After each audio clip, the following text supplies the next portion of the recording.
Welcome. This is James Corbett of CorbettReport.com. And this is James Evan Pilato of MediaMonarchy.com, and we both welcome you back to another jam-packed episode of The New World Next Week, which, of course, as always, you can find all the information, all the sources cited, all the notes, everything you need, audio, video, and more at newworldnextweek.com. James, there will be nary a mention of the upcoming presidential selections here in the United States or the Frankenstorm, Superstorm, Sandy. But I think as we look at stories around the world, I think in a way they can kind of shed a light. It's all relative. We'll begin, James, with a story that will take from Reuters, but it will lead us around as it gets deep, as you were even discussing before we started to roll tape, that it gets bigger and bigger the more you look at it. Poland denies explosives found on wreck of crashed jet.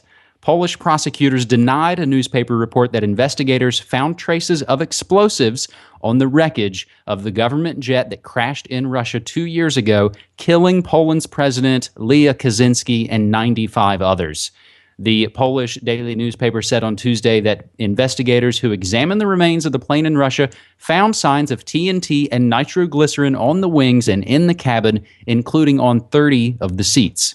The report strengthened accusations by rightist groups that investigators ignored evidence of outside involvement and prompted opposition leader Jaroslaw Kaczynski, the twin brother of Lech, as I mispronounced Leah before, as I'll use this opportunity. I will not attempt to mangle a lot of these Polish names and implore you guys, as always, to go read the information for yourself. The twin brother to call for the government to resign as they ignored evidence. Polish military prosecutors said they were sticking to their finding that the crash was not an assassination and no explosives were found on the remains of the government Tu-154 that crashed during its approach to a small airport near the Russian city of Smolensk on April 10th, 2010.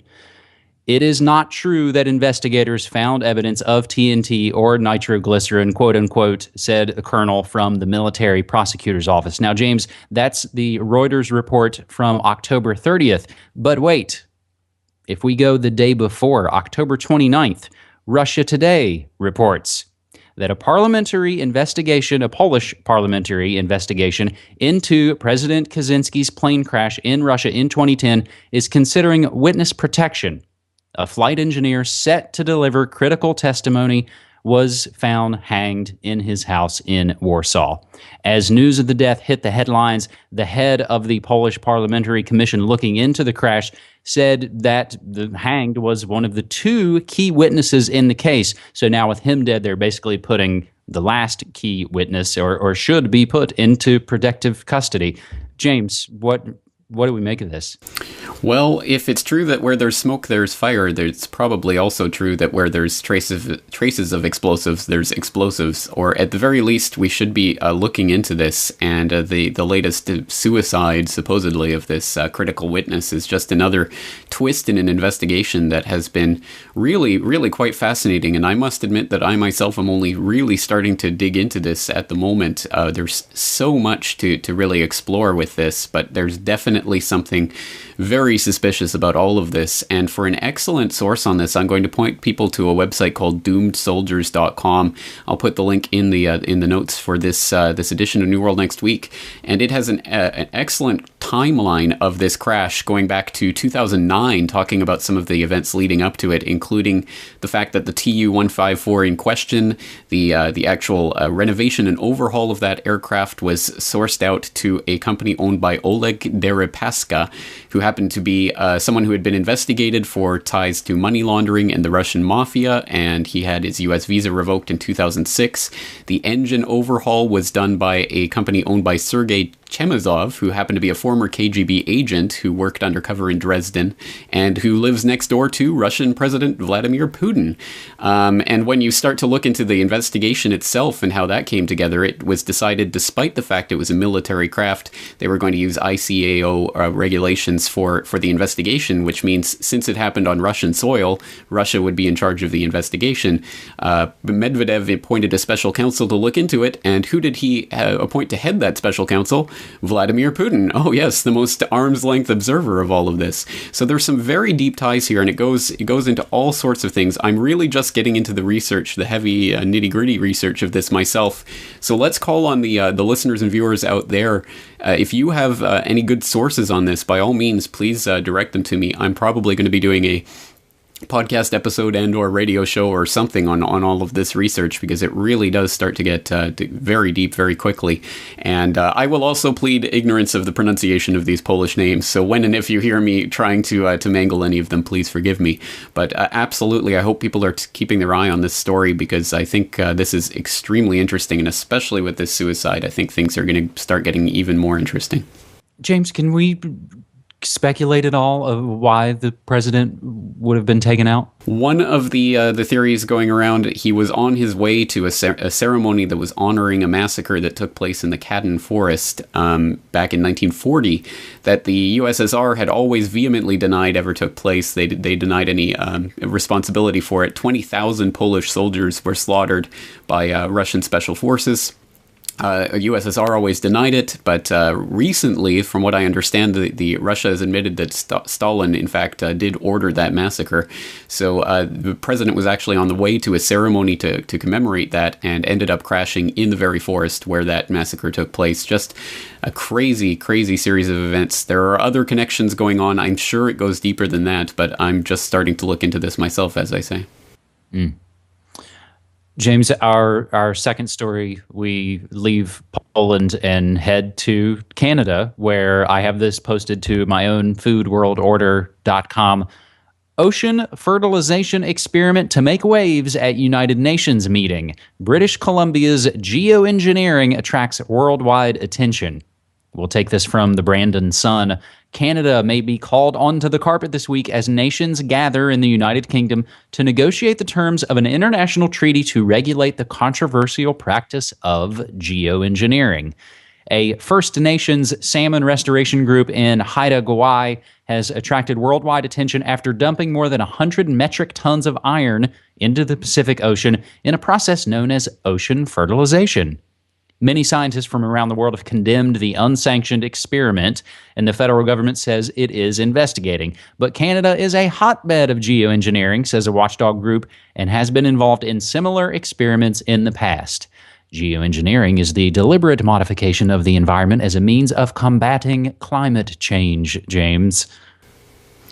Exactly right. Yes, of course. Well, I see this type of story as part of the dialectic that I think we're being entered into right now, where it's going to be this type of conflict situation between the UN is going to be the body that can oversee these types of things, and they'll be able to give the go-ahead or not. And of course, these rogue researchers will have to be reined in. But of course, it's just going to be part of that. Well, we have to enter this into a process, and once we do that, then we can do these types of experiments in a controlled manner that the whole world can agree on.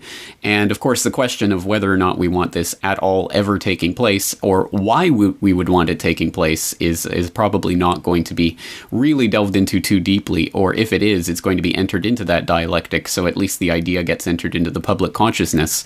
Yes, geoengineering is here. Yes, it's real. Yes, scientists have been proposing this for decades now, and really contemplating it for a number of years. But of course, geoengineering in the skies, that's still theoretical, etc., etc. And then this is just the type of story they can use to start to introduce it to the public consciousness. So I think people have to be aware that geoengineering is going on in multiple forms, and it is going to likely have very devastating effects on the environment. And people have to be very much against this in all the forms that it's taking place, and have to resist this whatever type of process it enters into in the UN, whereby it starts to become normalized as part of international relations, that certain researchers can get the UN stamp of approval and go ahead with this, or however they start to regulate this type of activity. I think people have to be very concerned about this, and we'll have to keep our eye on this conference and see what develops from it. And I think there's recently been chatter about, the United Nations wants to control the internet. So I would say that would segue us into our third and final story, staying in Canada. And this one is posted to my own cyberspacewar.com. The police need new internet surveillance tools, say chiefs, and Bill C-30 would give Canadian police warrantless access to internet communications. From the CBC, the Canadian Association of Police Chiefs is calling on the federal government to pass its controversial internet surveillance bill so police can fight cybercrime more effectively. Association President and Vancouver Police Chief Jim Chu says he is concerned Bill C-30 will die on the order paper, meaning officers investigating criminal activity on cell phones and the internet will still have to get a warrant every time they want to intercept communications by cyber criminals. Law enforcement continues to be handcuffed by legislation introduced in 1975, the days of the rotary telephone, said Chu last Friday morning in Vancouver. Bill C-30 was introduced by Public Safety Minister Vic Tooze last winter, February, I believe, of this year, 2012, and was immediately criticized by many groups concerned about the sweeping powers it would give the government to track the ordinary activities of citizens online without judicial oversight. Now, I do have related links to more from the CBC and also from Russia Today and even the Wikipedia entry to read about the Bill C-30, James, which is officially called the Protecting Children from Internet Predators Act, originally titled Lawful Access Act. I was like, oh, wait, a Lawful Access Act. Well, that's not going to fly because it obviously isn't. Ooh, let's use the what about the children scare. That will fit the bill, right, James? I really wish that was actually funny, but unfortunately it's actually true, and they really do think that the public basically are children and will fall for that type of ridiculous doublespeak language. But absolutely, and I do know the pronunciation on this one is Vic Tooze, and he got into a lot of trouble earlier this year because of a comment that he made, if you're not with this act, then you're with the child pornographers, or something to that effect. It was just such a ridiculous statement. It was immediately parodied and made fun of online, and people basically took him to task for it, so C-30 got shelved. But now they're starting to talk about dredging it up from the depths again, and we need this, so it's going to be so great.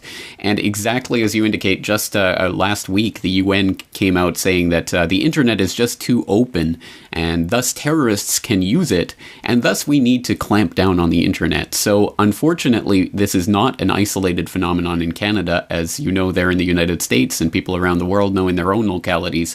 It is a coordinated agenda that is happening right now to try to establish norms, international norms even, for this type of surveillance and the ways that police can get around all of the traditional ways that they've been held in check by whatever Constitution, Bill of Rights, or Charter of Rights and Freedoms might hold sway in your local country. So again, this is an extremely important issue. I know Canadians don't need to be told that, and people around the world don't need to be told that, but it is important that people remember this issue, because of course we saw the SOPA and PIPA generate so much attention online last year, but where are the people right now? It's still going on. It is a war of attrition, and they're just waiting for people to blink long enough for them to pass legislation like this. So people have to keep vigilant and be aware that this is going to be a fight that is not going to end just because we manage to get rid of SOPA or PIPA or ACTA or CISPA or whatever they come up with next. It is a long-term protracted battle for the very fundamental precept that the internet should remain an open and free place, and that police forces around the world can't just snoop into people's internet activity, etc., without a criminal warrant and reason to believe that there's something going on. So again, this is a fight that is not limited to Canada. It is something that's happening all around the world, and I hope people in whatever municipality or country or wherever you're living will understand how and when and why it's being implemented in your area as well, and seek to find ways to counteract it. I just thought this was something they push a lot here in the States. I'm not sure if folks see it in Canada or around the world. There's a lot of and this goes along with the what about the children. The online bullying has become a huge kind of, we have to do something. All this online bullying is leading to, just this wave of suicides from kids. It's faulty reasoning, just as you noted. James, I think the stories we discussed this week, I think in a way, shine a strange kind of eerie light on, the stories that I see here playing out in the States. When you're looking at, yes, presidents can die in plane crashes. Yes, they are screwing with the environment and blaming it on us. So whether it's selections or Saney, those specters are in the background for me as we discuss these stories, James. Unfortunately so. All right. Well, I think that's going to do it for today's episode, but we will be back 1 week from now as we start to establish the new routine for New World next week. Hopefully no big disruptions from that. But James, always a pleasure talking to you, and thank you for digging these stories up. Absolutely. Thanks so much, man. Take care.